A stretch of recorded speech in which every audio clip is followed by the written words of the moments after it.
Assalamualaikum warahmatullahi wabarakatuh. Izin memperkenalkan diri, Taruna tingkat 1 Politeknik Pengayuman Indonesia, jurusan Ilmu Pemasyarakatan. Nama M. Rizky, STB 5506, Program Studi Manajemen Pemasyarakatan kelas A. Izin menjelaskan mengenai materi statistika, dimulai dari bab 1 sampai dengan bab 6. Izin Bapak, ini merupakan rangkuman materi statistika dari bab 1 sampai dengan bab 6 yang udah saya rangkum. Maka dari ini saya akan menjelaskan terkait dengan dari bab 1 hingga bab 6.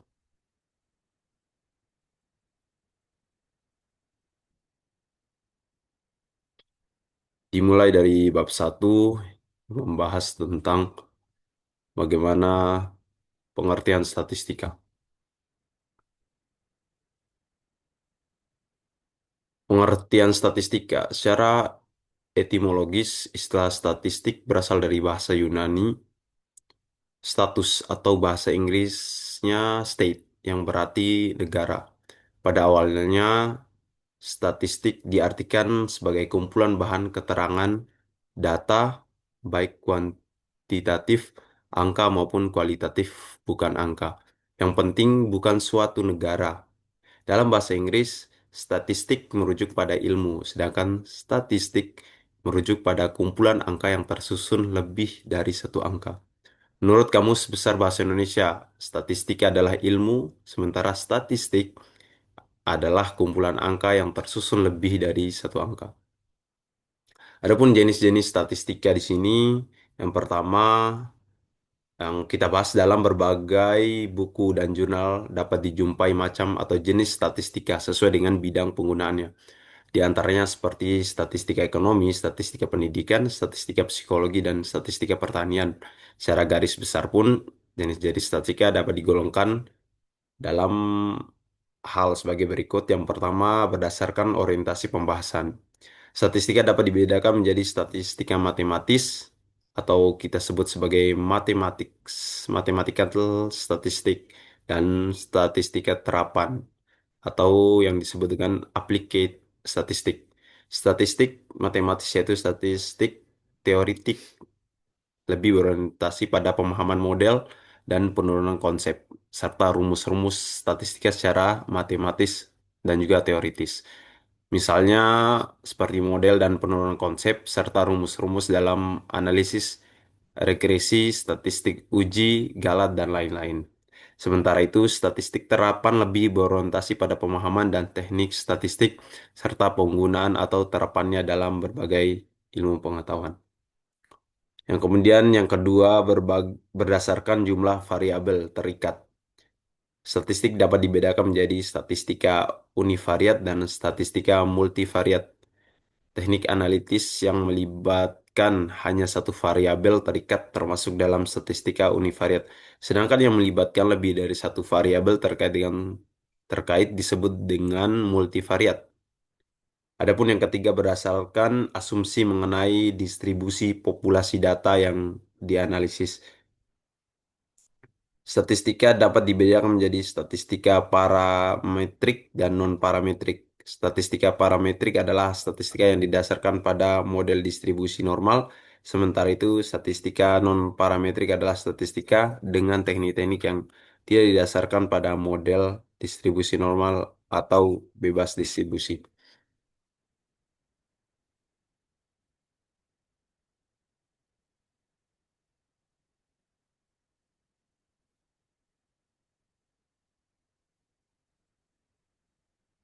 Bahkan berikut merupakan jenis-jenis statistika apabila dilihat dari tujuan analisisnya yang terbagi menjadi dua. Yang pertama statistika deskriptif dan juga statistika inferensial.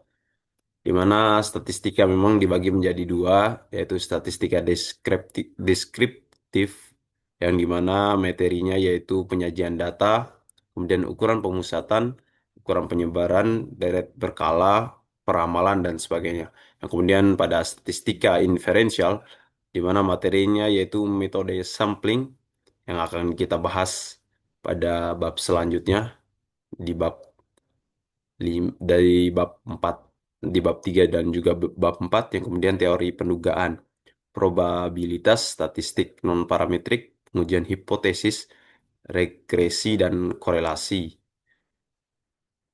Yang kemudian analisis varians, uji persyaratan analisis data dan uji validitas dan reliabilitas. Yang penting, adapun pengertian dari statistika deskriptif itu sendiri adalah metode statistika yang digunakan untuk menggambarkan atau mendeskripsikan data yang telah dikumpulkan menjadi sebuah informasi.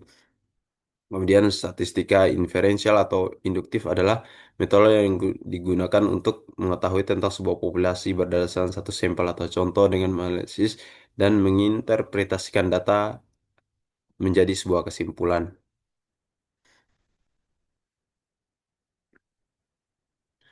Jadi memang metode statistika yang digunakan, metode statistika deskriptif ini yaitu eh, metode statistik yang menggambarkan atau mendeskripsikan data yang telah dikumpulkan menjadi sebuah informasi.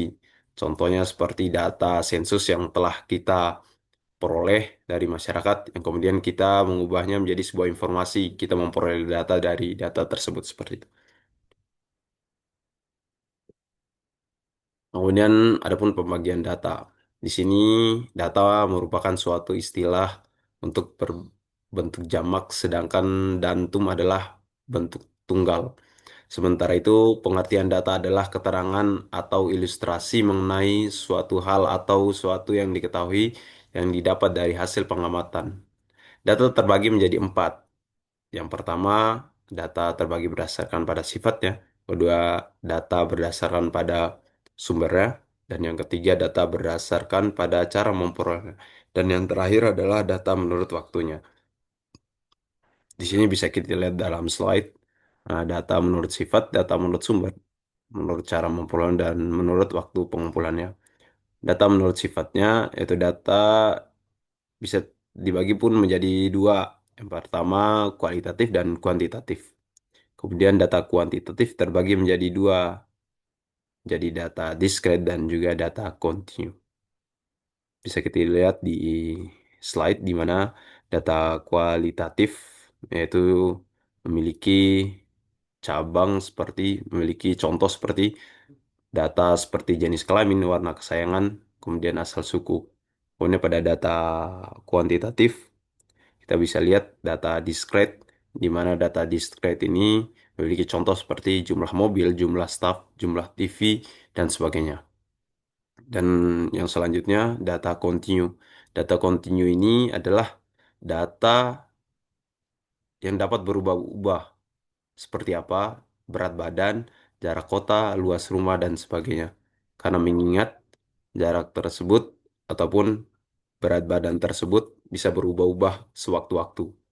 Berbeda dengan data discrete. Data discrete ini adalah data yang tetap, seperti jumlah mobil, jumlah staf, jumlah TV, dan sebagainya. Itu merupakan data yang tetap dan tetap ada. Berbeda dengan data kontinu yang dapat berubah-ubah, entah itu berat badan, jarak kota, dan sebagainya. Yang dimana keterangannya data kualitatif adalah data yang berupa non-angka. Nah, jadi data kualitatif berupa data yang non-angka. Yang kemudian data kuantitatif adalah data yang berupa angka. Nah, di sini tadi data discrete adalah data yang didapat dari hasil menghitung. Nah, contohnya seperti jumlah mobil, jumlah staf, jumlah TV yang bisa dihitung. Nah, kemudian data continue adalah data yang didapat dari hasil pengukuran, di mana data continue itu memiliki contoh seperti berat badan, jarak kota, luas rumah, dan sebagainya. Selanjutnya data menurut sumbernya. Data menurut sumbernya mengacu pada sumber perolehan data ya, yakni internal dan eksternal. Data internal, data yang bersumber dari keadaan atau kegiatan suatu organisasi atau perusahaan seperti data tentang aktivitas perusahaan atau aktivitas sekolah. Kemudian data eksternal, data yang bersumber dari luar organisasi, perusahaan atau sekolah seperti data yang didapat dari BPJS, LIPI, BI, Diknas, Kementerian, dan lain-lain. Data menurut cara memperolehnya, yang kemudian data menurut cara memperolehnya. Data menurut cara memperolehnya dibagi menjadi dua, yaitu data primer dan data sekunder. Di mana data primer memiliki arti data yang diperoleh langsung dari responden seperti wawancara langsung, wawancara tidak langsung, ataupun pengisian kuesioner. Ini merupakan salah satu cara di mana yang sering digunakan oleh para pencari data untuk mendapatkan data yang diinginkan. Ini yang mudah dilakukan seperti itu. Contohnya seperti wawancara langsung, wawancara tidak langsung, ataupun pengisian kuesioner. Yang kemudian data sekunder. Data sekunder ini ada data yang diperoleh dari pihak ketiga. Data contohnya itu data dari pihak seperti BPS, Pusat Statistika, Bank Indonesia, World Bank, IMF, FAO, dan lainnya. Adapun bisa juga dari lembaga pemasyarakatan itu sendiri. Ya, seperti itu. Yang memang bisa kita aplikasikan dalam data memperoleh dari cara memperolehnya seperti itu. Kemudian yang keempat, data menurut waktu pengumpulannya. Berdasarkan pada waktu pengumpulannya, dapat data dibedakan menjadi data berkala. Kemudian data berkala yang memiliki arti data yang dikumpulkan dari waktu ke waktu.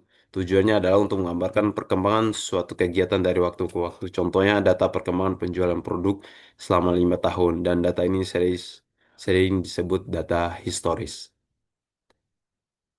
Data ini sering digunakan, data berkala ini sering digunakan oleh contohnya perusahaan-perusahaan untuk melihat perkembangan perjualan produk mereka. Kemudian cross section adalah data yang dikumpulkan dalam suatu periode tertentu. Biasanya menggambarkan keadaan atau kegiatan dalam periode tersebut. Contohnya hasil sensus penduduk pada 2020 menggambarkan keadaan Indonesia pada 2020 menurut umur, jenis kelamin, agama, tingkat pendidikan,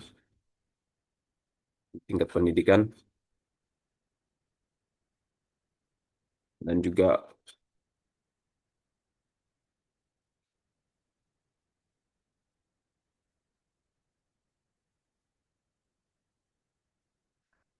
yang selanjutnya adalah skala skala pengukuran. Skala pengukuran dalam penelitian kuantitatif, jenis skala menentukan rumus dan uji statistika apa yang seharusnya digunakan dalam penelitian. Pada garis besarnya ada 4 macam skala yang penting untuk diketahui, yaitu skala nominal, ordinal, interval, dan rasio. Di mana skala nominal adalah angka yang berfungsi hanya untuk membedakan sebagai label atau simbol saja. Contoh seperti jenis kelamin, yang kemudian skala ordinal adalah angka yang berfungsi sebagai nominal yang menunjukkan aturan dan tingkatan. Suatu hasil pengukuran disebut berada pada level ordinal kalau angka yang berfungsi menunjukkan adanya perpanjangan atau peningkatan. Contoh juar 1, juar 2, juar 3. Artinya juar 1 lebih tinggi dari juar 2 dan juar 2 lebih tinggi dari juar 3. Contoh lain yaitu titik skala pada skala sikap, yaitu sangat setuju, setuju, netral, tidak setuju, dan juga sangat tidak setuju. Yang kemudian skala internal adalah angka yang selain berfungsi sebagai nominal dan ordinal juga menunjuk jarak. Ciri skala interval adalah memiliki tingkatan jarak dan memiliki nol tidak absolut. Maksudnya adalah tidak harus semuanya dimulai dari nol. Dalam skala interval tidak memiliki angka non mutlak. Contoh nilai nol dalam berhitung belum tentu menunjukkan si anak tidak bisa berhitung. Nilai 7 belum tentu mempunyai kemampuan yang sama dengan anak yang mendapat nilai 5. Contoh, adapun contohnya suhu atau temperatur naik dari 20 sampai 30. Selisihnya adalah 10. Ini menunjukkan jarak dan juga ordinal. Artinya suhu 30 lebih panas tingkatannya dari 20 derajat. Kemudian skala rasio adalah ukuran yang mencakup semua ukuran yang di atas ditambah satu lagi, yaitu skala yang memberikan keterangan tentang nilai absolut dari objek yang diukur. Ukuran rasio ini mempunyai titik nol, sehingga pada skala ini dapat dilakukan perkalian dan pembagian. Contoh, berat badan Andi 90 kg, sedangkan Budi 60 kg. Hal ini dapat berarti badan Andi 1,5 kali berat Budi. Angka tersebut mempunyai sifat nominal ordinal atau tingkatan dan juga interval atau jarak dan juga memiliki rasio. Nah, bisa kita lihat pada slide di mana skala pengukuran itu memiliki cabang yaitu skala nominal, skala ordinal, skala interval, dan juga skala rasio.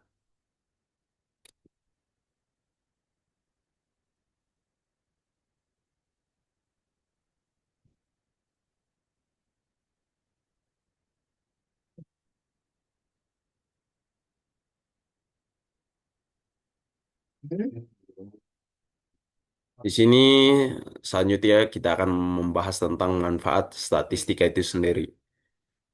Yang dimana statistika adalah sebuah ilmu yang digunakan sebagai alat dalam mencapai tujuan. Di mana tujuan tersebut bergantung dari para pemakainya dalam berbagai bidang yang ada. Di antara bidang-bidang tersebut adalah ekonomi, di mana seperti manajemen, akuntansi, ekonomi pembangunan, yang kemudian sosial, pendidikan, pertanian, agrobisnis, perdagangan, dan lain-lain. Menurut Anas Sujono, manfaat statistika sebagai berikut. Yang pertama, memperoleh gambaran baik secara umum maupun khusus tentang suatu gejala, peristiwa, atau objek. Yang kemudian mengikuti perkembangan pasang surut mengenai gejala, keadaan dari waktu ke waktu. Kemudian melakukan pengujian apakah gejala yang satu berbeda dengan gejala yang lainnya atau tidak. Kemudian jika terdapat perbedaan, apakah perbedaan itu merupakan perbedaan yang berarti, meyakinkan, ataukah perbedaan itu hanya kebetulan. Kemudian mengetahui apakah gejala yang satu ada hubungan dengan gejala yang lainnya. Kemudian mengetahui apakah gejala yang satu berhubungan dengan gejala lainnya, yang kemudian menyusun laporan yang berupa data kuantitatif dengan teratur, ringkas, dan jelas. Kemudian yang poin keenam, menarik kesimpulan secara logis, mengambil keputusan secara tepat dan mantap, serta dapat memperkirakan atau meramalkan hal-hal yang mungkin terjadi pada masa mendatang, dan langkah konkret apa yang kemungkinan perlu dilakukan. Di sini kita bisa menyimpulkan pada poin keenam, di mana sangat betul manfaat statistika itu dalam kehidupan sehari-hari. Kita dapat memperkirakan atau meramalkan hal-hal yang mungkin terjadi pada masa mendatang. Kemudian langkah konkret yang kemungkinan perlu dilakukan seorang pendidik. Nah, di mana ini bisa kita lihat di mana contoh manfaat statistika itu sendiri kita bisa membandingkannya di mana jumlah pelajar yang atau jumlah penduduk atau sebagai kita ambil contoh jumlah pelajar lah di tingkat SD, SMP, SMA berbeda di 5 atau 6 tahun ke depannya karena mengingat di mana eh, di mana perkembangan dari manusia itu sendiri. Yang kemudian adapun manfaat statistika itu bergantung pada para penggunanya. Adapun manfaat statistika dalam bidang pendidikan, ekonomi, dan bidang lainnya sebagai berikut. Yang pertama, di bidang pendidikan atau bagi perguruan tinggi, data statistik digunakan untuk dasar perencanaan pendidikan, alat pengendalian kontrol dalam pelaksanaan, dan dasar evaluasi akhir. Kemudian dalam bidang ekonomi, pemanfaatan statistika dapat digunakan untuk mengetahui penentuan struktur gaji, pesangon, dan tunjangan karyawan. Kemudian dalam bidang agrobisnis, dalam pertanian atau perdagangan, statistika memiliki peranan penting. Statistika digunakan dalam perencanaan untuk modal awal, baik dalam pertanian, perdagangan, maupun agrobisnis. Bisnis. Kemudian bidang pemerintahan, statistika umumnya digunakan untuk membuat rencana dan ramalan. Yang terakhir, bidang sumber daya manusia. Statistika dapat membantu untuk menghasilkan keputusan yang lebih baik dan mengatasi perubahan-perubahan.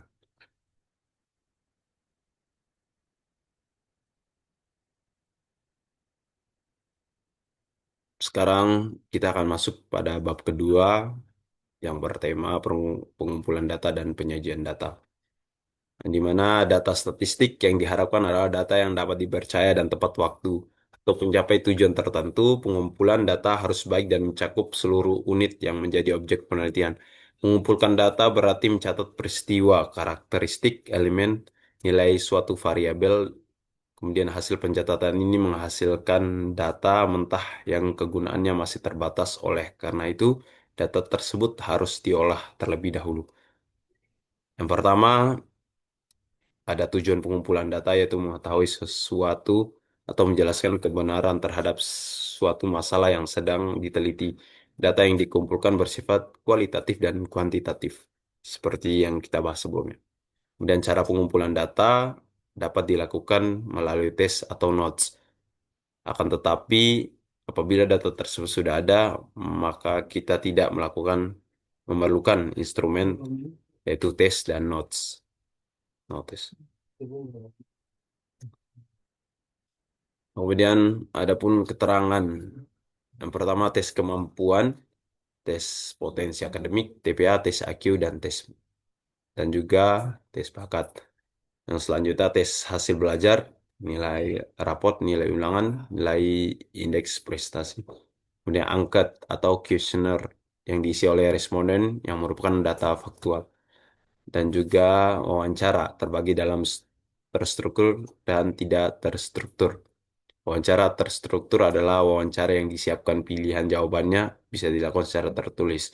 Wawancara tak terstruktur adalah wawancara secara lisan dengan hanya mempersiapkan pertanyaan saja. Kemudian observasi adalah pengamatan yang dilakukan oleh peneliti terhadap objek penelitian. Adapun cara pengambilan data, berdasarkan pada banyaknya data yang diambil, dikenal dua cara pengambilan data yaitu sebagai berikut. Yang pertama, sensus adalah cara pengumpulan data apabila seluruh elemen populasi diselidiki satu persatu. Data yang diperoleh dari hasil pengolahan sensus disebut data yang sebenarnya, true value, atau sering disebut parameter. Misalnya hasil sensus penduduk pada 2020, sensus pertanian dan sensus industri. Masing-masing memberikan data yang sebenarnya yang berkaitan dengan sensus. Kemudian sampling adalah cara pengumpulan data apabila yang diselidiki adalah elemen sampel dari suatu populasi. Data yang diperoleh dari hasil sampling merupakan data yang perkiraan, estimate value. Nilai yang dihitung berdasarkan sampel disebut statistik. Kemudian pada slide selanjutnya, sampling dilakukan dengan dua cara. Cara acak ke random. Setiap anggota populasi memiliki kesempatan yang sama untuk dipilih. Jadi di sini memiliki arti bahwa kita bisa memilih secara acak siapa yang akan kita wawancara atau seperti apa. Dan kemudian ada cara tidak sah. Setiap anggota populasi mempunyai kesempatan yang tidak sama untuk dipilih. Kemudian alat pengumpulan data. Apabila cara pengambilan data sudah ditentukan, tentu alat untuk memperoleh data dari objek yang akan diteliti. Kemudian alat tersebut antara lain sebagai berikut: angket atau kuesioner. Kuesioner menurut Hussein Umar, yaitu teknik suatu pengumpulan data dengan memberikan atau menyebarkan data pertanyaan atau pernyataan kepada responden dengan harapan memberikan respons atas daftar pertanyaan tersebut. Yang kemudian wawancara Ari Kunto mengatakan bahwa wawancara atau interview sering juga disebut dengan kuesioner lisan adalah sebuah dialog yang dilakukan oleh pewawancara interview untuk memperoleh informasi dari terwawancara. Yang kemudian observasi atau pengamatan langsung. Pengamatan dapat memungkinkan peneliti untuk melihat medan mengamati sendiri, kemudian mencatat perilaku dan kejadian sebagaimana yang terjadi pada keadaan sebenarnya. Adapun penyajian data. Cara penyajian data ada dua cara. Yang pertama dengan tabel atau daftar dan juga dengan grafik atau diagram. Cara penyajian data dengan tabel itu berupa tahap dalam membuat tabel distribusi frekuensi. Yang dilakukan yang pertama mengurutkan data dari yang kecil ke yang terbesar. Dan kemudian menentukan jumlah kelas dengan menggunakan data seperti pada slide, ya, di mana di sini terlihat dari tepi bawah kemudian sampai tepi ke atas. Ini contoh diagram histogram pada slide. Dan kemudian penyajian data data dengan grafik garis atau poligon, yaitu grafik data berupa garis yang diperoleh dari titik-titik pada bilangan yang dihubungkan. OGIF berdasarkan pada gambar dua kurva tersebut, yaitu kurva frekuensi kurang dari data frekuensi lebih dari, maka dapat menggambarkan kurva OGIF secara menyeluruh. Grafik lingkaran untuk melukis data atribut lingkaran dibagi menjadi bagian-bagian yang dapat menggunakan busur derajat. Bagian-bagian data dinyatakan dalam persen. Titik pembagian dimulai dari titik tertinggi lingkaran, seperti pada slide mana data pelanggaran lalu lintas di Pulau Jawa, Sumatera, Kalimantan, di mana wilayah Jawa berjumlah 60, wilayah Sumatera jumlah 40, jumlah Kalimantan jumlah 20, dan jumlah keseluruhan 110.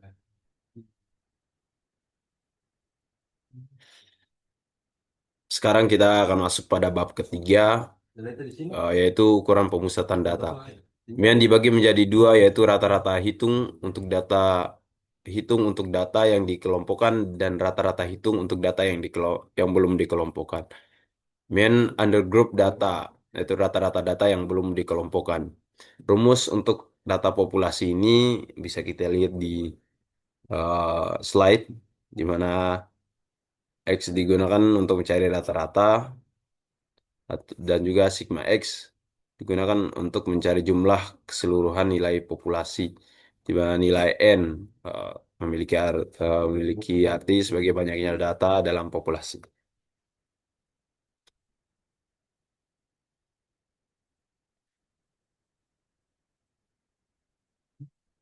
Adapun contoh soal 3.1, misalkan diketahui di Kota Bandar Lampung terdapat 6 perguruan tinggi swasta. Perguruan tinggi swasta masing-masing tercatat mempunyai banyak mahasiswa sebagai berikut: 850, 1100, 1150, 1250, 750, 900. Berapakah rata-rata banyak mahasiswa di perguruan tinggi swasta di Kota Bandar Lampung? Seperti rumus yang tadi, kita hanya memasukkan data yang ada, di mana data yang ada dibagi dengan jumlah data keseluruhan, yaitu ada 6. Sehingga dibagi menjadi 6, diperoleh dalam penjumlahan 6.000 dibagi 6, maka hasil akhirnya yaitu 1.000. Jadi rata-rata banyak mahasiswa perguruan tinggi swasta di Kota Bandar Lampung berjumlah 1.000. Adapun main ungrouped data, rata-rata data yang sudah dikelompokkan. Cara untuk mencari rata-rata data yang sudah dikelompokkan atau main group data bisa kita lihat di slide, di mana adapun keterangannya X, yaitu memiliki keterangan rata-rata hitung berkelompok, dan F1 berguna mencari frekuensi masing-masing kelas. Nah, X1 nilai tengah masing-masing kelas, dan N tentunya N yaitu jumlah total pengamatan atau banyaknya data.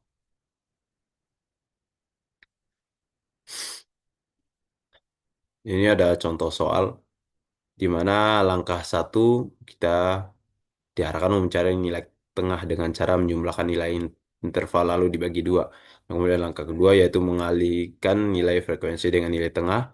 Ketiga yaitu menjumlahkan nilai-nilai frekuensi yang sudah ada dikalikan dengan nilai tengah lalu hasilnya dibagi menjadi data. Seperti pada slide, di mana nilai fx, nilai pada ujung kanan dari slide, dari penjumlahan dari nilai frekuensi dan juga nilai tengah, sehingga didapat 135. Seperti pada eh, interval 50 sampai dengan 58, 9 dikali 54 menghasilkan 486.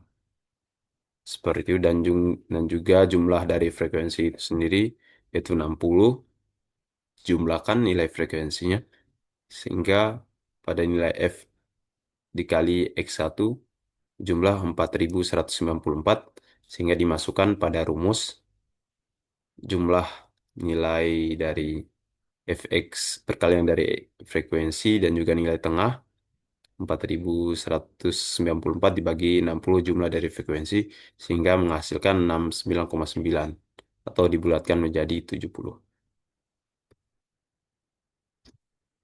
Adapun pada slide ini merupakan data dari statistika, nilai statistika mahasiswa FITK UIN Syarif Hidayatullah Jakarta jurusan Pendidikan Agama Islam. Di sini kita disuruh mencari nilai mediannya.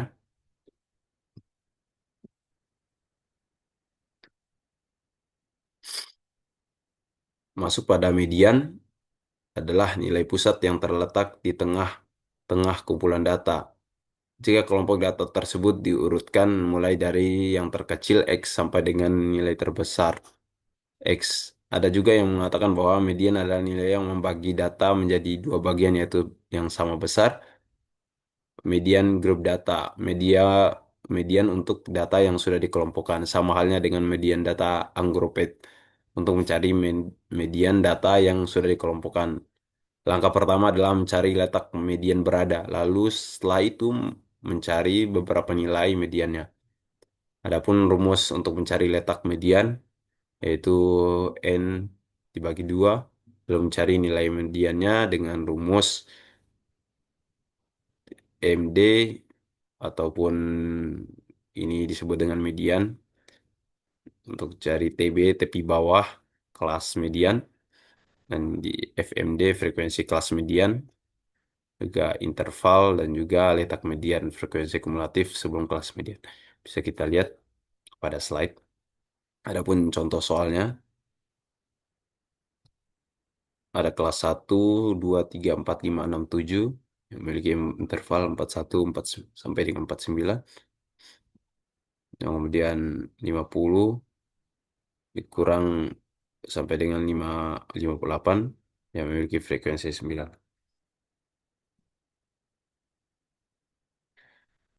Jadi untuk mendapatkan nilai tepi kelas di mana dikurangi satu dikurangin 0,5 ya, sehingga dia dapat 40,5 dan juga pada nilai 49 ditambah di tepi atasnya ditambah oleh dengan 0,5 sehingga didapat 49,5 dan seterusnya. Contohnya juga pada nilai kita bisa lihat di kelas keempat 68 ditambah dikurangi 0,5 sehingga tepi kelasnya 67,5 dan juga pada interval nilai tertingginya 76 ditambah menjadi 0,5 sehingga didapat 76,5. Langkah awal dalam mencari letak median dengan rumus. Langkah awal adalah mencari letak median dengan rumus N dibagi 2, yaitu bergeser pada slide yang tadi. Langkah awal adalah mencari letak median dengan rumus N dibagi 2, 60 dibagi 2 menjadi 30.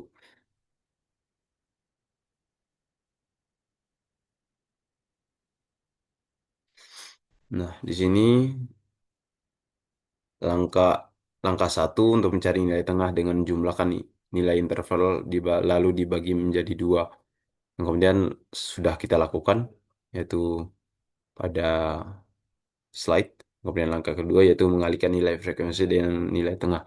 Ketiga langkah yaitu menjumlahkan nilai-nilai frekuensi yang sudah dikalikan dengan nilai tengah lalu hasilnya dibagi banyaknya data. Seperti pada median. Ya. Kita masukkan pada rumus median. Kemudian dibagi menjadi tepi bawah kelas median. Kemudian nilai median frekuensi kumulatif sebelum kelas median. Kemudian kita masukkan pada frekuensi kelas median menjumlah 14 dan juga dibagi menjadi pada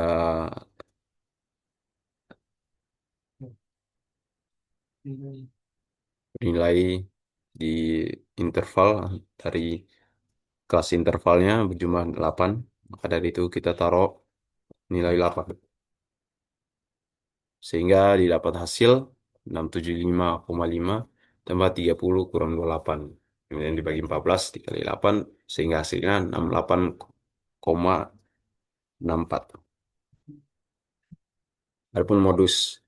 Modus di sini didefinisikan sebagai bilangan yang paling banyak muncul atau bilangan yang frekuensi kemunculan paling besar dari suatu satuan data. Seperti halnya mean dan median, maka modus pun terbagi menjadi dua, yaitu untuk data yang belum dikelompokkan dan untuk data yang sudah dikelompokkan.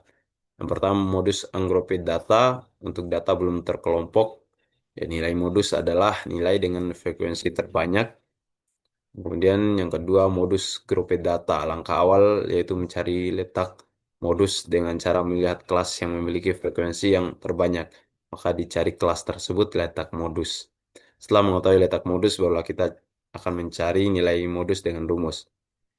Nilai modus untuk data berkelompok diperoleh dengan rumus seperti berikut. Modus, maka dilamakan dengan MO, dan TB, tepi bawah kelas modus.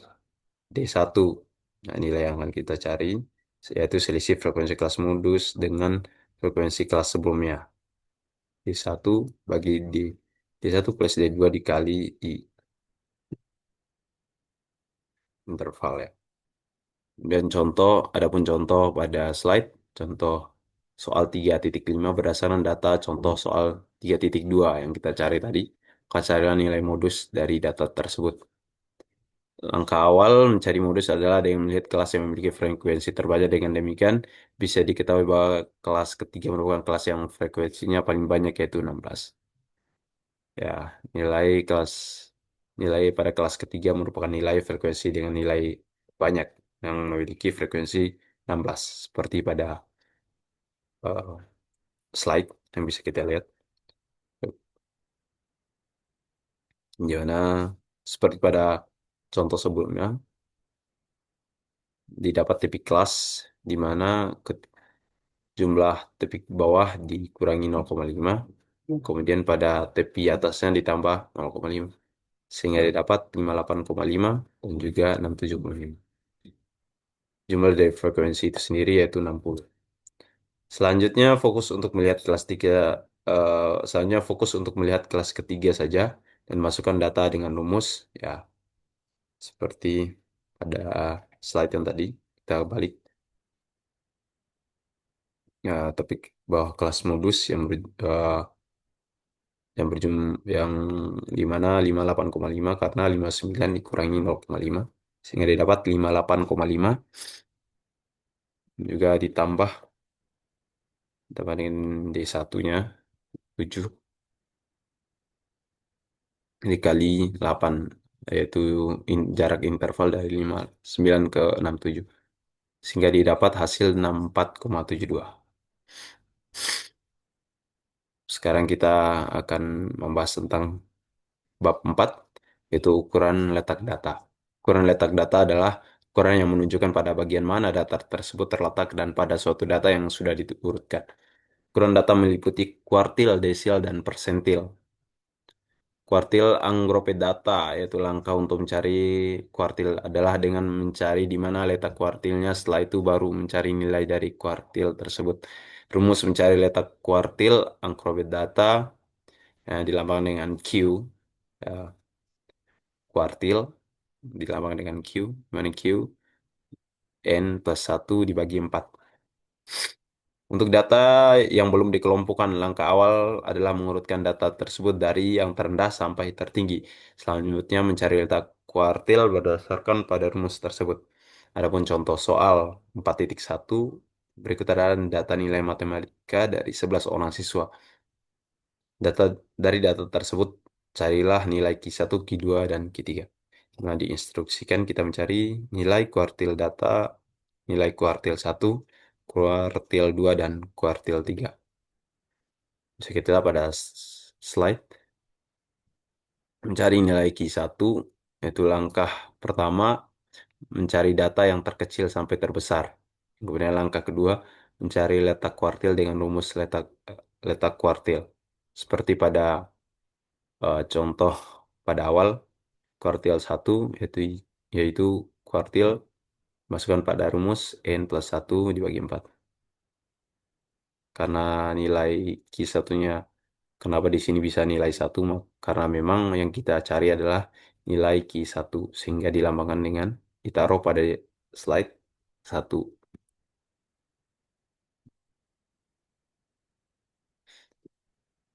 Kenapa bisa dan juga di sini 11? Karena jumlah dari nilai matematika, jumlah dari nilai data yaitu dari 11 orang siswa, sehingga apa di sini ditulis 11 dan dimasukkan pada rumus plus 1 dibagi 4, sehingga hasilnya yaitu hasil akhirnya 3.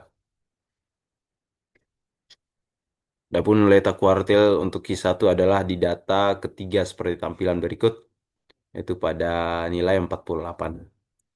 Dan juga langkah ketiga mencari nilai Q1 yang terletak di data ketiga yaitu 48.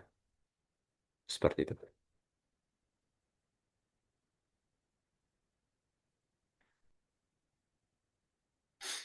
Kemudian mencari nilai Q2. Langkah pertama mengurutkan data dari yang terkecil sampai terbesar sama seperti nilai Q1.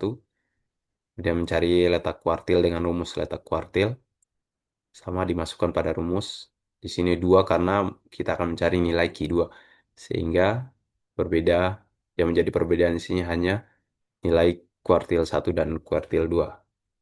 Sehingga hasil yang didapat yaitu pada frekuensi ke-6 pada nilai 53. Yang kemudian mencari nilai Q3, langkah mengurutkan data yang dari terkecil sampai terbesar sama seperti tadi. Contoh soal nomor mencari Q1 dan Q2.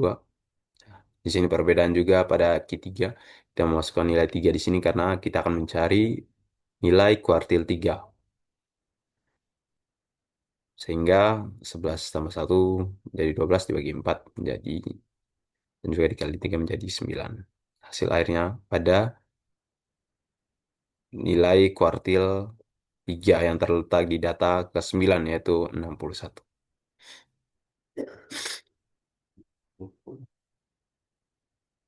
Kuncinya di sini adalah kita harus mengurutkan data dari yang terkecil sampai terbesar dapat kua, sehingga kita bisa mendapat nilai kuartil dari data tersebut. Adapun kuartil grouped data, rumus mencari nilai kuartil grouped data yaitu dilambang dengan Q sama seperti tadi. Dan tepi bawah plus selisih antara letak kuartil dengan frekuensi kumulatif sebelum kelas kuartil dibagi menjadi frekuensi kuartil FQ dilambang dengan FQ dan juga dikali dengan I yang dilambang interval yang dilambangkan dengan huruf I. Adapun contoh soal 4.3 ya, yaitu berupa data tabel distribusi frekuensi dari nilai statistika pendidikan dari 60 mahasiswa di IAIN Al-Azhar Lubuk Linggau jurusan Pendidikan Agama Islam. Dari data tersebut kita disuruh mencari nilai kuartil 1, kuartil 2, dan kuartil 3. Di sini ada interval 20 sampai 29 yang memiliki frekuensi 3, frekuensi kumulatif 3. Sama yaitu nilai 30, interval 30 sampai dengan 9 yang memiliki frekuensi 6, frekuensi kumulatif atau FK-nya 9. Nah, kita masuk pada slide jawaban. Saya akan menjelaskan bagaimana kita mendapatkan jawaban dari tersebut. Langkah awal yang mencari di mana letak kuartil dengan rumus. Ya, mencari Q1. Ini menggunakan contoh soal pada 4.3. Dan Q1 1,60 dibagi 4 jadi 15. Kemudian Q2 2,60 bagi 4 menjadi 30. 1 kali 60. 60 dibagi 4 pada nilai Q1 menjadi 15. Kemudian Q2 2 kali 60 dibagi 4 menjadi 30. Dan Q3 3 kali 60 dibagi 4 menjadi 40.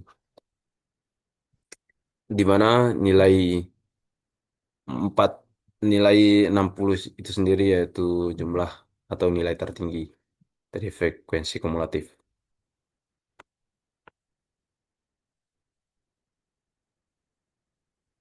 Seperti yang dilihat pada tabel tersebut, setelah itu fokus untuk melihat kelas yang memuat kuartil 1, kuartil 2, dan kuartil 3. Q1 terletak pada data ke-15 yang berada pada pada kelas ketiga. Q2 pada data yang ke-30 terletak di kelas keempat, dan Q3 pada data ke-45 yang terletak pada kelas kelima. Setelah itu diketahui kelas Q1, Q2, dan Q3. Kemudian kita disuruh masukkan ke dalam rumus kuartil untuk data yang dikelompokkan seperti berikut. Memang Q1 ya 3,39,5. Nilai Q1 39,5, di mana nilai 40 dikurangi dengan 0,5 sehingga didapat 39,5. Kemudian hmm, seperti itu, 15 dikurangi 9 dapat nilai 12, frekuensi bernilai 12, sehingga didapat Q1-nya nilai 44, kemudian Q2-nya 57,9, dan Q3-nya 66,25. Dan kuartil 1 terletak di data ke-15, sedangkan nilainya 44. Kuartil 2 terletak di data ke-9, ke-30, sedangkan nilainya 57,9. Dan kuartil ketiga terletak di data ke-45, sedangkan nilainya 66,25.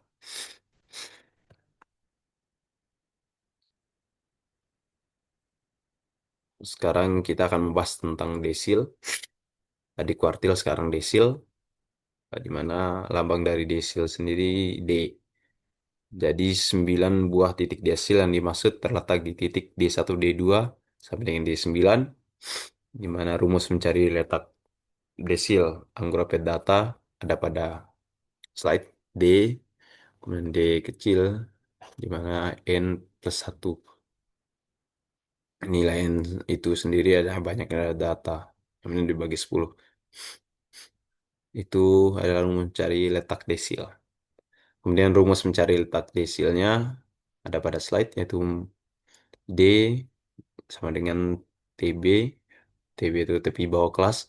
Kemudian dibagi selisih letak desil dengan frekuensi kumulatif sebelum kelas desil, dibagi menjadi frekuensi desil dan dikali dengan I. Adapun contoh soal 4.5 berikut adalah data nilai 1.000 mahasiswa yang mengikuti tes masuk SPMB berdasarkan tabel berikut. Carilah nilai desil 2, desil 5, dan desil 9.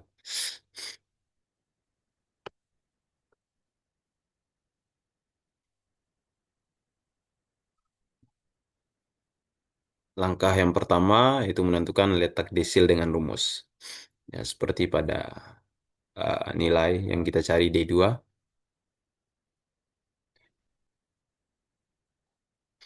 Ini D2 ya 2 kali 1.000.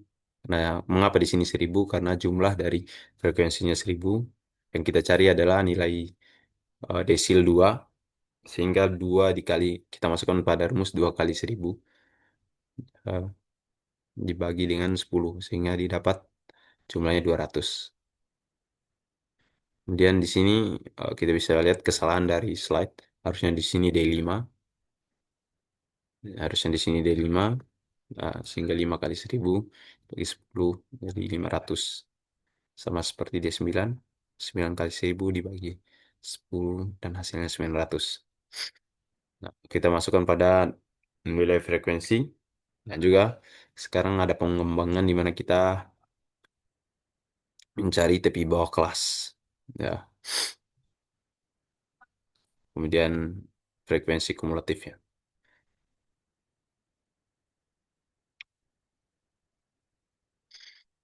Selanjutnya menentukan di mana letak desil. Bisa dilihat dari frekuensi kumulatifnya. Pada tabel tersebut diketahui bahwa ada D2 terletak di data ke-200, maka posisi data D2 ada di kelas 4 pada frekuensi kumulatif 297 karena data ke-200 masuk ke dalam frekuensi tersebut. Sementara itu untuk D5 terletak di data ke-500, maka posisi D5 ada di kelas 5 pada frekuensi kumulatif 532. Karena data ke 500 masuk ke dalam frekuensi tersebut, kemudian terakhir untuk D9 terletak di data ke 900. Maka posisi D9 ada di kelas 7. Bisa kita lihat di slide.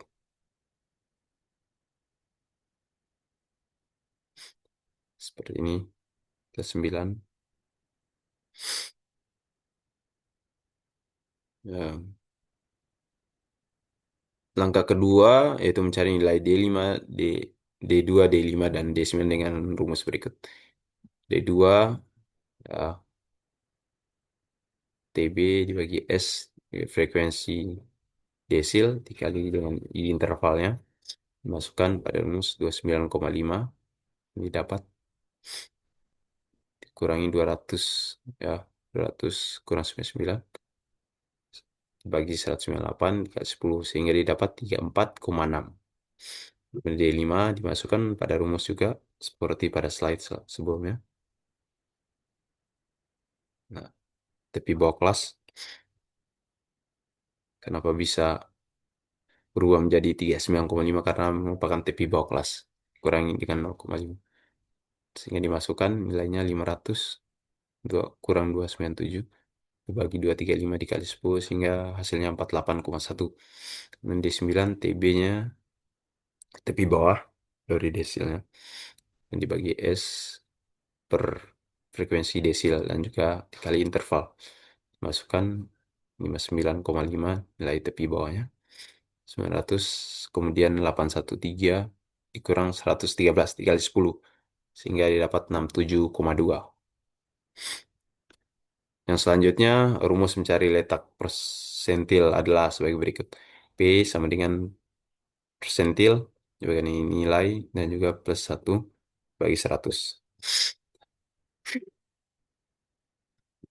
Rumus mencari nilai persentil di mana eh, TB tepi bawah kelas ditambah dengan selisih antara letak persentil dengan frekuensi kumulatif sebelum kelas persentil dibagi dengan frekuensi kelas persentil yang dilambangkan dengan EV dan juga dikali dengan interval.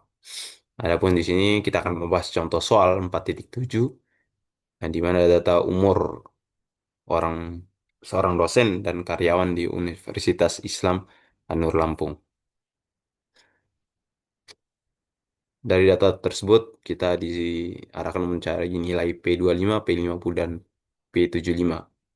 Nah, langkah awalnya P25, itu kita mencari persentil 25 dikali dengan 50,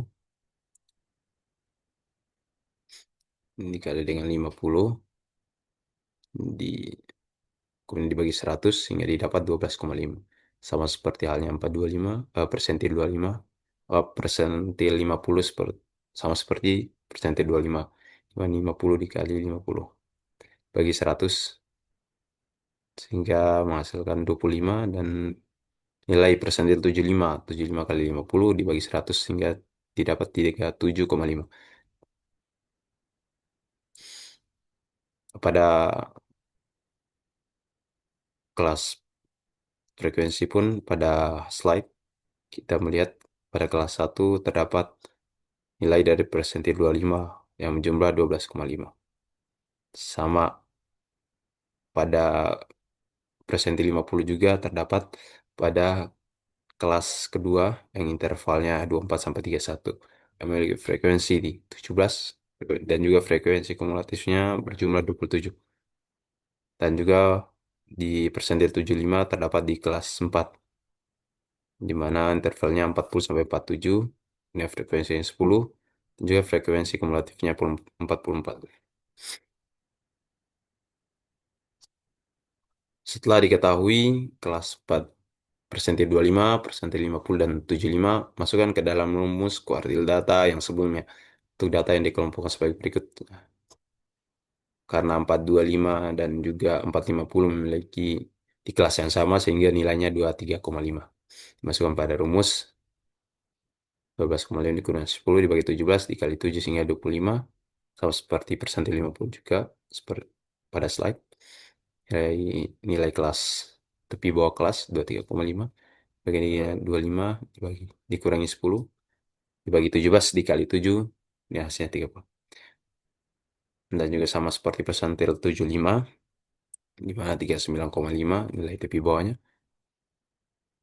Kemudian didapat hasil 42. Persentil 25 terletak di data ke 12,5 sedangkan nilainya 25. Persentil 50 terletak di data ke 25 sedangkan nilainya 30. Dan persentil 75 terletak di data ke 37,5 sedangkan nilainya 42.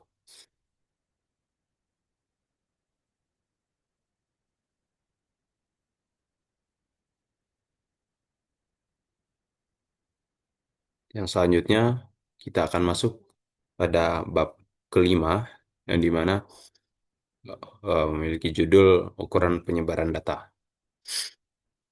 Mari kita akan membahas definisi dari ukuran penyebaran data itu sendiri, yaitu ukuran penyebaran atau ukuran keragaman pengamatan dari nilai rata-rata disebut persimpangan. Pada bab sebelumnya telah dijelaskan mengenai distribusi, frekuensi, dan ukuran pemusatan data. Dengan demikian, maka kegiatan menganalisis data sudah setahap lebih maju karena kita sebelumnya sudah membahas.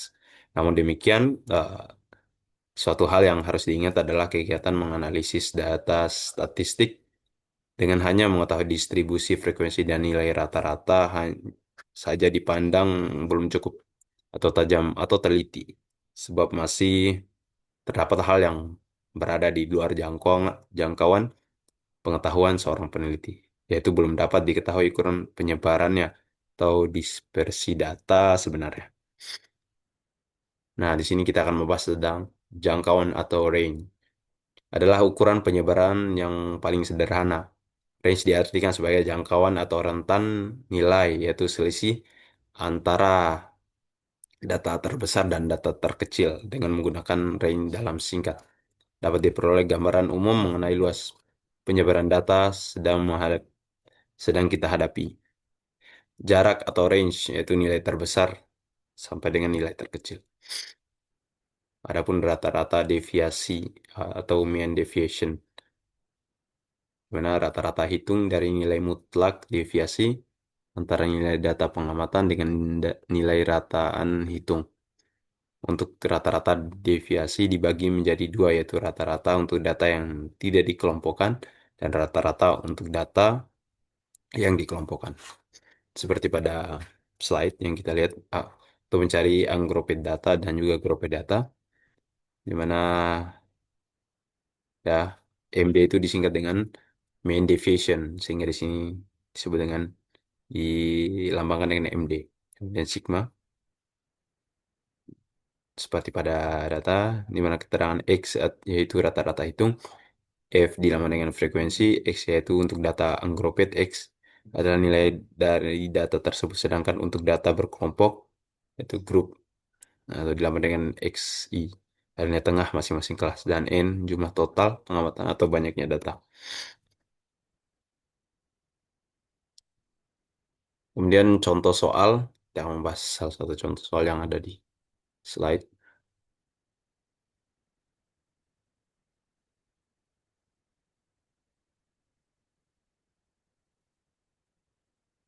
Ya, misalkan dua orang lulusan program magister dari Pendidikan Agama Islam Institut Agama Islam Depok, Al-Karimah bernama Mas Duki dan Syahrudin memperoleh yang di, 7 nilai yang diujikan pada semester akhir.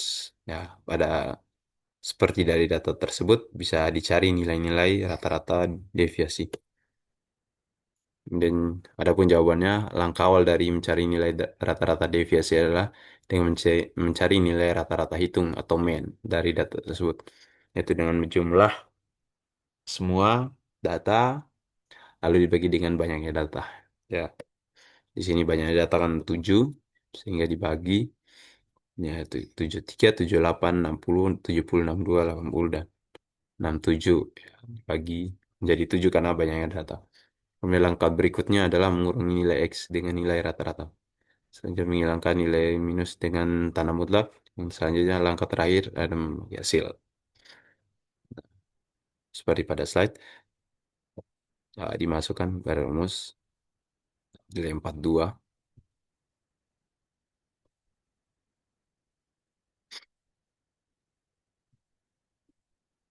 Apabila kita melihat dari rata-rata nilai rata-rata hitung yang sama, yaitu 70, maka didapat bahwa kualitas nilai mereka sama. Akan tetapi apabila dari data kedua tersebut dicari rata-rata deviasinya, walaupun nilai meannya sama, namun penyebaran nilainya berbeda. Nilai rata-rata deviasi untuk Mas Duki yaitu 6, sedangkan Syahrudin 1,7.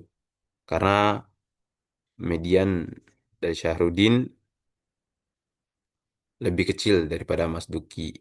Dengan dapat kita interpretasikan nilai hasil studi Syarudin sifatnya lebih homogen daripada nilai studi yang dicapai oleh Mas Duki. Adapun contoh soal selanjutnya berikut data tinggi dari 50 mahasiswa Prodi Manajemen Pendidikan FITK UIN Jakarta.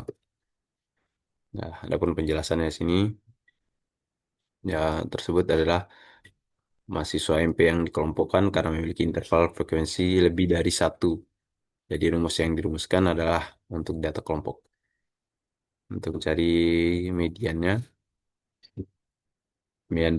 ulangi dari untuk mencari mean deviation. Masuk ke panggilan sigma F, pilih X1, X bagi N. Nah, mendapat.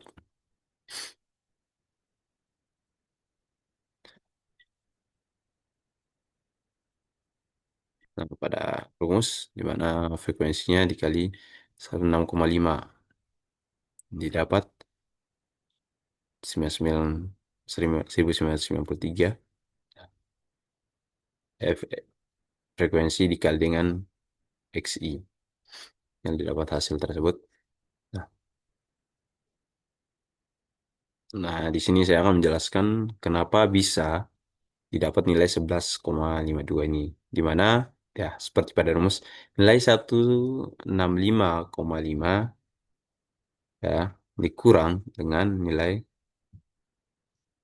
pada eh, rata-rata mean deviation ada pada nilai A ini, yaitu 107,2, sehingga didapat 11,52 ya, sama nilai X satunya pun seperti itu, min 7,52, karena nilai dari 169,5 ini dikurangi dengan 177,02. Sehingga dapat hasil minus 7,5. Nah, pada slide selanjutnya, ya, pada kolom selanjutnya, ya diubah dari nilai minus ke plus.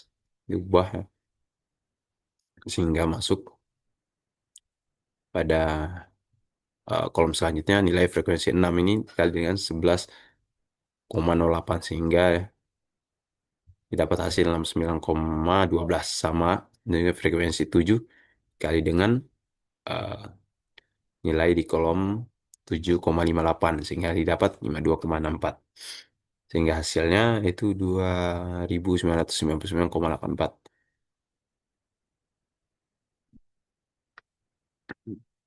Ya.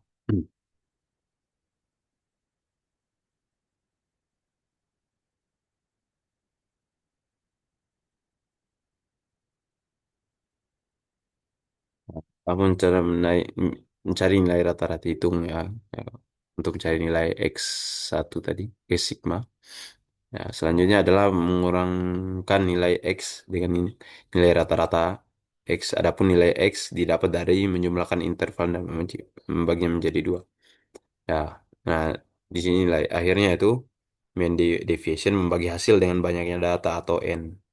B dibagi sigma F, X1 X dibagi N, di mana dua nilai yang akhir tadi 299,84 dibagi dengan 50 jumlah frekuensinya, sehingga didapat 59,5,99.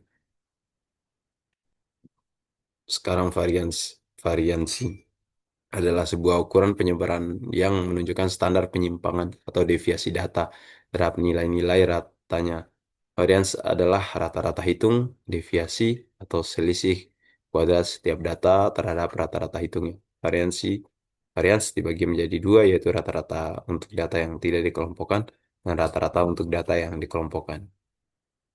Seperti pada rumus ya, microbit data, variasi varians populasi, varians sampel, dan data grup data yang memiliki keterangan X dan Y. Rata-rata hitung frekuensi dan data untuk Microbit, grup X adalah nilai dari data tersebut, sedangkan untuk data berkelompok, grup X adalah nilai tengah masing-masing kelas dan yang dilamakan dengan jumlah total pengamatan atau banyaknya data. Nah, di sini ada contoh soal 53. Juga ada data sampel dari nilai ujian statistika pendidikan 7 orang mahasiswa yang mengulang di semester pendek Fakultas Pendidikan Muhammadiyah Tangerang. Kita disuruh mencari dari data tersebut, cari variansnya. Kita disuruh mencari varians dengan data yang ada, dengan data sampel, dengan sampel yang belum dikelompokkan. Adapun contohnya, yaitu tahap pencari nilai varians. Langkah awal adalah mencari nilai rata-rata data tersebut dengan cara menjumlahkan data yang ada lalu dibagi dengan banyaknya data. Ya, seperti tadi jumlah keseluruhan data dibagi dengan 7 karena jumlahnya ada 7 data. Sehingga didapat 5 jumlahan dari nilainya 512 dibagi dengan 7 banyaknya data, kemudian didapat 73,14. Selanjutnya adalah mengurangkan nilai X dengan nilai rata-rata X sigma seperti pada kolom tersebut, menguadratkan nilai. Ya. Nah, seperti jawabannya, saya bisa bahas. Nah, 80 kurang 7,73,14 dapat 6,86 dikuadratkan ya nilai X-nya jadi 47,02 sama seperti nilai 75, 77, 65, 85, 60 dan juga 70. Sehingga kita masukkan langkah terakhir mencari variansnya, nah, dimasukkan pada rumus seperti pada rumus sebelumnya, masukkan pada grup data sehingga didapat hasil 75,81. Mudah sekali teman-teman karena memang udah ada jawaban dari data tersebut. Jumlah udah mencakup pada jawaban sehingga kita di sini hanya menjelaskan mengenai apa yang ada pada slide. Semoga kita mampu menjawab pertanyaan-pertanyaan untuk mencari nilai variance, mean deviation dan sebagainya. Sama seperti adapun kita akan membahas lagi tentang contoh soal di sini. Kita disuruh menggunakan data sebelumnya. Data pada contoh soal 5 adalah mencari variance. Dari data tersebut merupakan data sampel yang dikelompokkan. Nah, di sini kita menjelaskan bagaimana cara mendapatkan nilai-nilai tersebut. Sama seperti yang tadi, ya,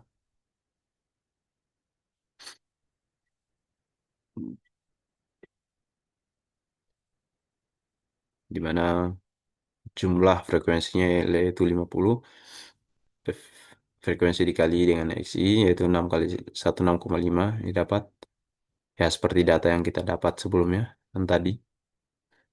Sehingga ini dikuadratkan saat ini hanya yang ditambahkan yaitu kuadratnya tadi. Karena nilai X-nya udah didapat, kemudian dikali 2. Sehingga didapat hal tersebut dari contoh soal sebelumnya. Nah, kemudian tahap mencari varian. Saya mencari nilai rata-rata itu dengan rumus mean data yang dikelompokkan. Itu X sigma, X F1 dikali X1 dibagi dengan nilai dan didapat nilai dari frekuensinya. Didapat 8.851 dibagi dengan 50 sehingga didapat 177,02. Selanjutnya mengurangi nilai X dengan nilai rata-rata X sigma. Adapun nilai XI dapat dari menjumlahkan interval dan membagi menjadi dua dan mengkuadratkan hasil XI dikurangi X sigma seperti pada kolom ke-6 tersebut. Kemudian mengalihkan dengan nilai frekuensi hasil dari data yang telah dikuadratkan seperti tertera pada kolom terakhir. Dan langkah terakhir memasukkan sesuai dengan rumus yang ada pada slide.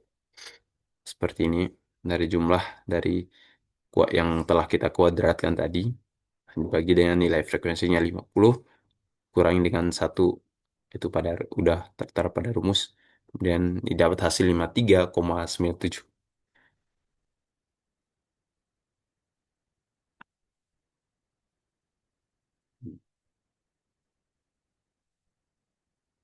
Kemudian di sini standar deviasi atau simpangan baku.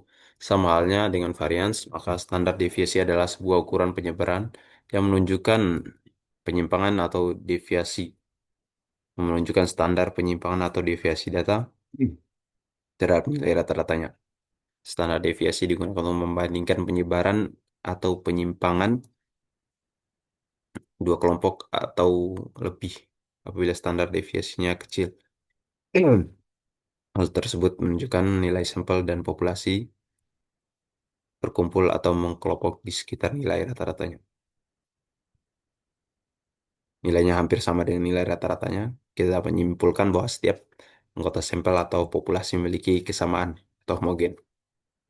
Sebaliknya, apabila nilai standar deviasi besar, penyebaran dan nilai standar deviasinya yang menunjukkan adanya perbedaan yang jauh dengan nilai rata-ratanya. Oleh karena itu, standar deviasi yang besar biasanya dianggap kurang baik daripada standar deviasi yang rendah. Rumusnya sebagai berikut. Yang bisa kita contoh data pada data contoh soal 5.4, carilah data deviasinya. Ya, kita bahas sebelumnya pada saat sebelumnya. Ya, ini dia soal 5.4.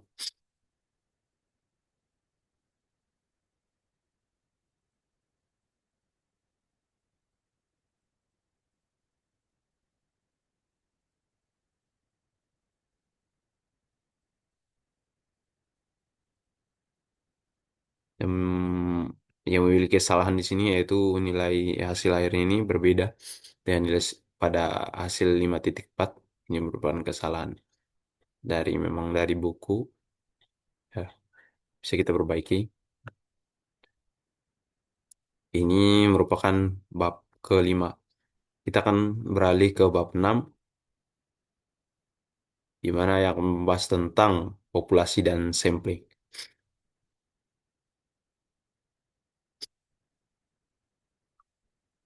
Adapun pengertian populasi, populasi diartikan sebagai keseluruhan dari subjek atau objek penelitian. Jika seseorang peneliti ingin meneliti semua elemen yang ada di dalam wilayah penelitiannya, penelitian itu merupakan penelitian populasi.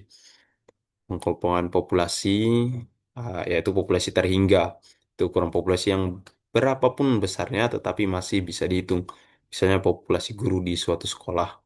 Kemudian populasi terhingga yaitu ukuran populasi yang sudah sedemikian besarnya sehingga sudah tidak bisa dihitung. Misalnya populasi orang yang menyukai musik gambus atau pop. Nah, di sini populasi terhingga ini yaitu populasi yang bisa masih bisa dihitung. Contohnya seperti jumlah taruna yang ada di Taruna Poltekpin, Taruna tingkat satu, tingkat 2 dan tingkat 3 dan juga tingkat 4 yang sedang melaksanakan eh, yang di sedang berada di PT. Seperti itu yang bisa kita hitung. Namun pada populasi terhingga ini adalah sesuatu yang tidak bisa dihitung. Ya, karena memang populasi orangnya menyukainya banyak. Adapun populasi juga dibagi menjadi dua, yaitu populasi teoritis, yaitu sejumlah populasi yang batasannya lebih ditetapkan secara kualitatif, seperti populasi guru yang ditetapkan berusia 26 tahun sampai 48 tahun, pendidikannya S1 dan lain sebagainya.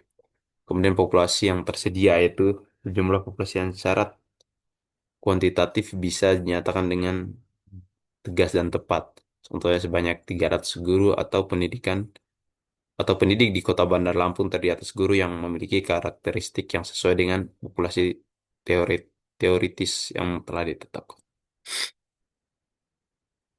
Sini adapun untuk metode penarikan sampling. Sampling merupakan, ya, sebelum yang kita jelaskan pada bab satu tadi ada yang namanya metode sampling.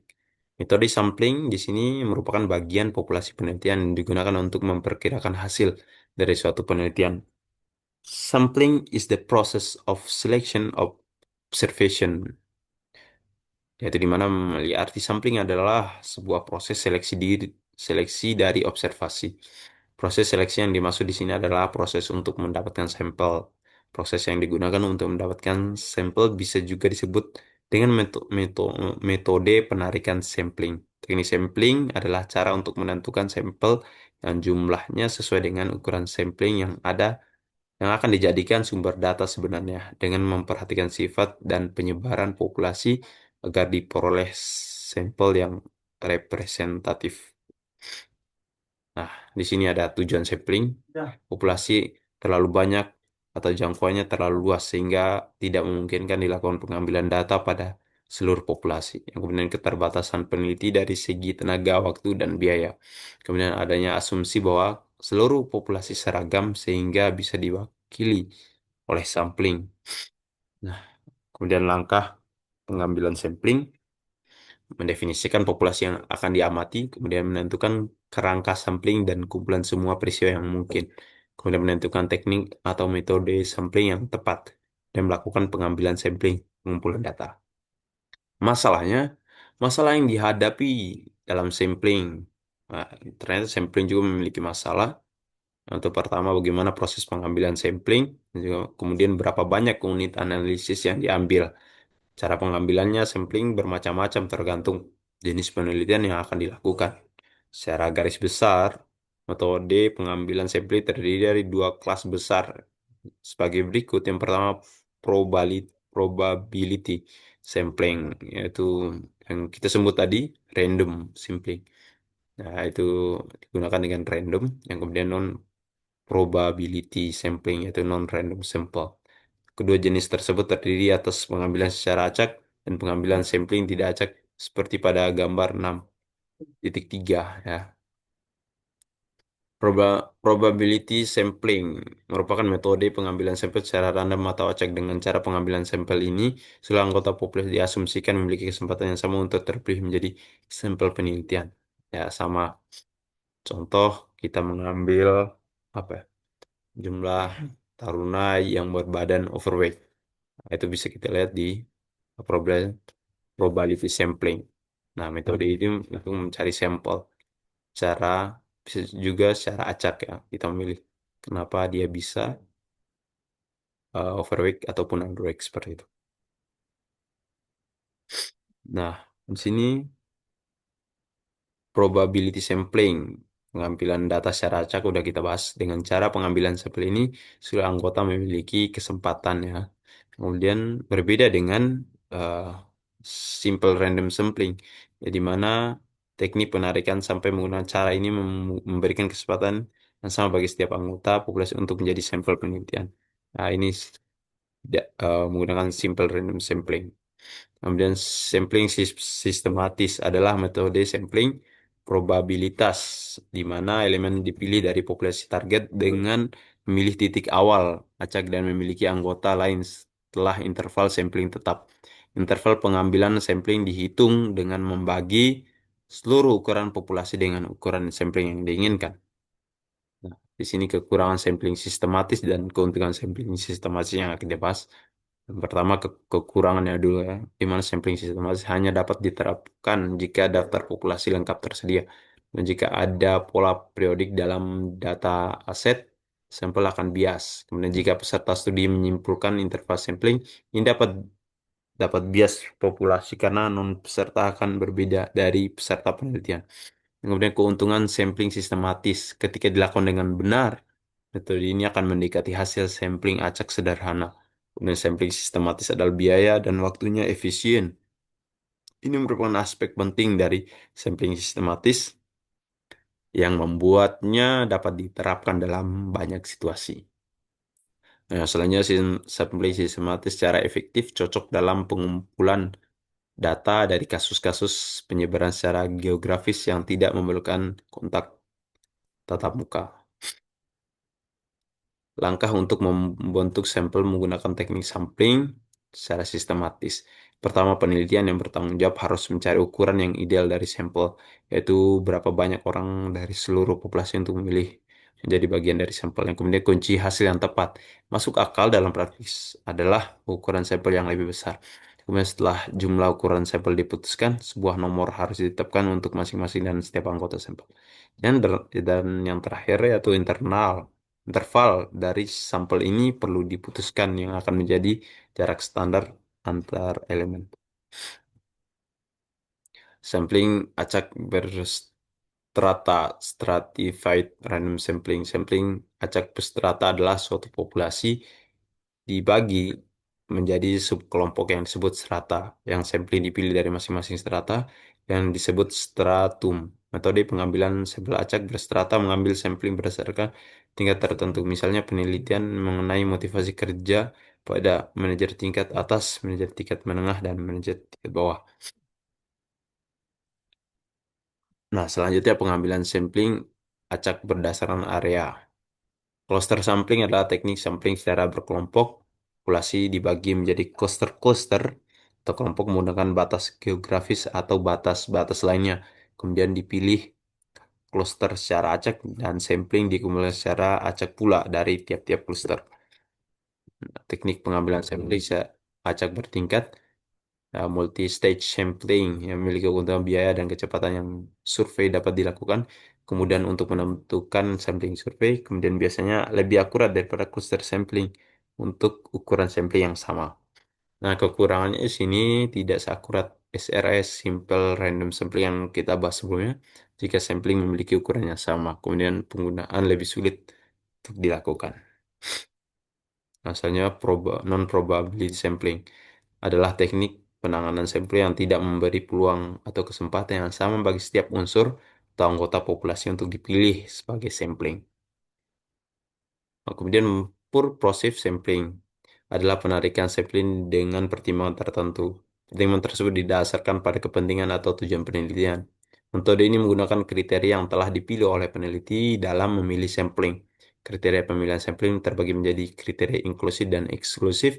Kriteria inklusif merupakan kriteria sampling yang diinginkan peneliti berdasarkan tujuan penelitian.